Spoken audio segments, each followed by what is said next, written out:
કેમ છો પ્રિયંકાબેન? બસ હમણાં થોડીક મૂંઝવણ ને એવું ચાલી રહ્યું છે. લાગે જ છે તમારે શું છે મૂંઝવણ? મૂંઝવણમાં એવું છે કે અત્યારે અભ્યાસ પણ ચાલી રહ્યો છે ને ઘરમાં એમ થોડોક સમય નથી આપી શકતી, એવા પ્રશ્નો થોડાક છે.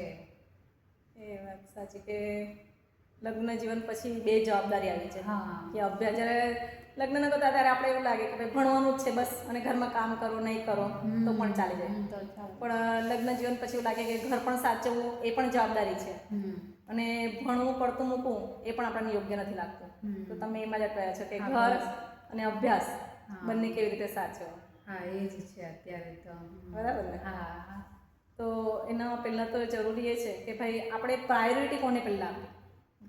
તો આપણને એવું લાગે કે પ્રાયોરિટી મારું ઘર છે, એ પણ જરૂરી છે ઘર, પણ સાથે સાથે અભ્યાસ કરો એ પણ જરૂરી છે. એટલે પ્રાયોરિટી બંને સમાન જ આપણને લાગે છે કે ભણશું, અને ભણવું કંઈ પૈસા કમાવા માટે નથી પણ નોલેજના માટે જરૂરી છે. કે તો આપણે એ કામ કરતી વખતે, ઘર મેનેજ કરતી વખતે પ્રાયોરિટી નક્કી કરવી પડે કે જો આપણાથી મેનેજ થઈ જાય છે કે ભાઈ આ કામ મારે હમણાં પૂરું કરી નાખવું છે, અથવા તો ક્યાંક મળવા જવાનું થયું. હમણાં સમજી લો એકાદ વાર એવી સિચ્યુએશન તમને આવતી હશે કે ભાઈ લગ્નમાં જ જવું છે ને હું જઈશ, હું નહીં જઈશ ને તો લોકો મને કહેશે, અને તે જ સમય તમારે એક્ઝામનો સમય છે, અથવા તો સ્કૂલમાં એકદમ લેક્ચર એવો છે કે હું એટેન્ડ નહીં કરીશ તો મુશ્કેલ થશે, એવું આવી હશે પરિસ્થિતિ. તો તમારે પ્રાયોરિટી પહેલાં એક નક્કી કરવી પડે કે હું લગ્નમાં નહીં જઈશ ને તો શું નુકસાન થવાનું છે, અને એક્ઝામમાં હું નહીં જઈશ ને તો શું નુકસાન થવાનું છે, અને હું બંને જગ્યાએથી એક જગ્યાએ જઈશ તો શું ફાયદો થશે અને શું નુકસાન થશે. આ ફાયદો નુકસાન તો નહીં, આપણા જીવનમાં શું જરૂરી છે મુખ્ય. તો આપણે એક એવું કરી શકાય છે કે અભ્યાસનો મારો તે દિવસનો લેક્ચર જો જશે તો મને સમજાશે નહીં, તો આખું વર્ષ મારું બગડશે. અને લગ્નમાં એવું છે કે આપણે જો નહીં જઈશું ને તો આપણે એનો એક તોડ એવો રસ્તો કાઢી શકીએ છીએ કે લગ્નના 2 દિવસ પહેલાં મળી આવી શકાય કે ભાઈ એ ફેમિલીને આપણે સમજાવી શકીએ કે જુઓ મારી ખૂબ ઈચ્છા છે, આંતરિક ઈચ્છા છે, હું તમને લગ્નમાં ન આવી શકું પણ હું 2 દિવસ પહેલાં આપણે મળવા આવીશ.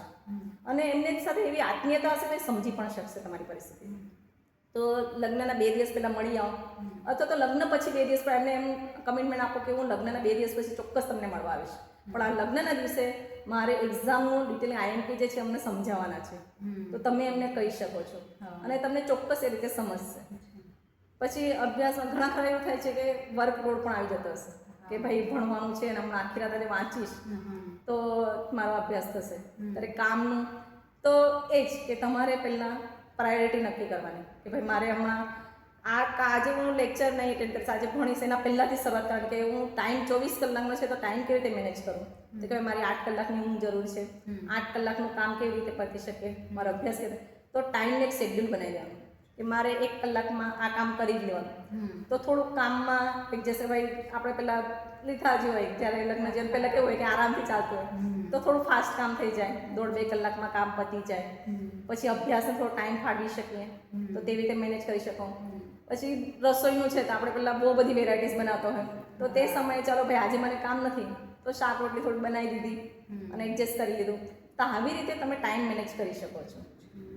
એટલે તમારું ઘર પણ સચવાય છે ને અભ્યાસ પણ પડતો મુકાય. ઘણા ખરા કેવું છે કે ભાઈ મને ઘણો અભ્યાસ છે તો હું ઘર નથી સાચવું એટલે મારે લગ્ન નથી કરવા, એવું પછી ડિસિઝન લઈ લે છે. અને ઘણા ખરા કેવું છે કે ભાઈ લગ્ન કરી લેવા એટલે મારું લગ્ન કર્યા પછી મારું ઘર સાચવવું છે એટલે અભ્યાસ છોડી દેવો છે. તો આ બંને અયોગ્ય છે. તો તમે ઘણા ખરી આપણી સ્ત્રીઓને જોઈ જ હશે કે જે ઘર પણ સારી રીતે સાચવે છે અને અભ્યાસ પણ સારી રીતે કરી શકે છે. હું જો ને તો તમે કહું કે ભાઈ હું મારું ઘર પણ સાચું છું ને અભ્યાસ પણ કરું છું, એટલે એડજસ્ટ કરી લેવાનું કે ભાઈ મારી પ્રાયોરિટી તો મારે ઘરમાં હમણાં જે પ્રાયોરિટી આપવી છે ત્યારે સમય ઘરને જ આપવાની, અને જે સમય અભ્યાસની પ્રાયોરિટી છે તે સમય આપણે અભ્યાસને આપવાની. મારી જરૂરત વધારે સૌથી ક્યાં છે ને એ મારે પહેલાં નક્કી કરવાનું. એટલે પ્રાયોરિટી આપણે પહેલાં ફિક્સ કરવાની. હમણાં જો કહે છે કોઈ માંદા છે અને તમારે હોસ્પિટલ પહોંચવું જ છે અને તે સમયે તમારે અભ્યાસ પણ જરૂરી છે, તો તમે શું કરશો? તો તમારે એ નક્કી કરી શકાય છે કે ભાઈ માંદા માટે તો મારે વ્યક્તિગત ત્યાં લેવું જ પડશે. તમારા સાસુ માંદા પડ્યા હોય તો તમારે એમની પાસે સેવા કરવી એ તમારો પહેલો ફરજ આવે. તો તે સમયે શું કરશો? તો કે ત્યાં પુસ્તક લઈને જાઓ, અભ્યાસ કરી શકો ત્યાં બેસીને.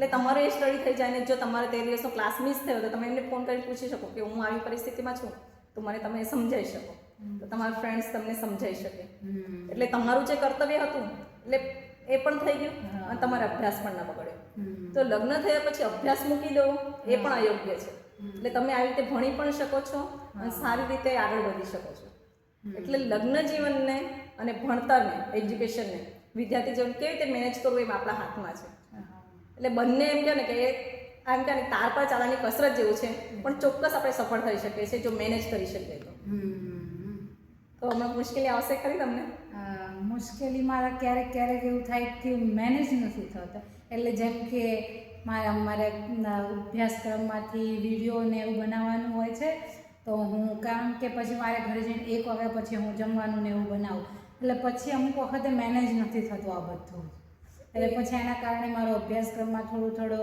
ગૃહ કાર્ય પણ રોકાઈ જાય છે ને એવું બધું થાય છે એ થોડુંક થાય પણ કેવું છે કે એકાદર આળસ પણ નડી જાય આપણને હા એ પણ છે કે આળસ નડી જાય છે કે સવારે થોડુંક આપણે વહેલા ઉઠી જવાય કે રાત્રે જલ્દી સૂઈ જઈએ ને સવારે 4-4:30 વાગે ઉઠી જઈએ ત્યારે આપણું વિડીયોનું કામ કરી લઈએ પછી ઘરકામ કરવાનું શરૂ કરીએ કે 6 વાગે આપણે રોજ 6 વાગે ઉઠતા હોય તો 1 કલાક વહેલા ઉઠી જઈએ અને આપણું વિડીયો એડિટિંગનું કામ હોય જે આપણે સ્ટોરી ટેલિંગનું હોય એ બધું કામ આપણે કરી લઈએ તો પણ કામ મેનેજ થઈ શકે છે એ રોજે તમારે એવો ટાઈમ ના ફાળવો પડે પણ એકાદ દિવસ એવો ફાળવી શકાય કે ભાઈ ચાલ આજે મારે 1 કલાક વધારે જાગવું પડશે તો 1 કલાક વધારે એ કરવું પડશે વિડીયો એડિટિંગના માટે ટાઈમ આપવો પડશે એટલે રોજ નહીં પણ અઠવાડિયામાં 1 દિવસ એવો આપી દેવાનો કે વર્કલોડ વધે તો 1 કલાક પહેલાં જાગી જવાનું એટલે ટાઈમ મેનેજ અને ઘણી ખરી વખત છે ને આપણી પાસે ટાઈમ હોય છે પણ આળસ નડી જાય કે કરીશું પછી અને પછી એ લોડ વધી જાય એટલે રોજે રોજે થોડું કામ કરતા રહે તો પછી તકલીફ ના પડે તો ચાલો પ્રિયંકાબેન તો ખૂબ ખૂબ ધન્યવાદ મળીશું તો મિત્રો આવી રીતે આ બેને મારું કાઉન્સેલિંગ કર્યું છે તો આ વિડીયો તમને કેવો લાગ્યો લાઈક શેર અને સબસ્ક્રાઈબ કરજો ધન્યવાદ મેઘાબેન ધન્યવાદ આપનો પણ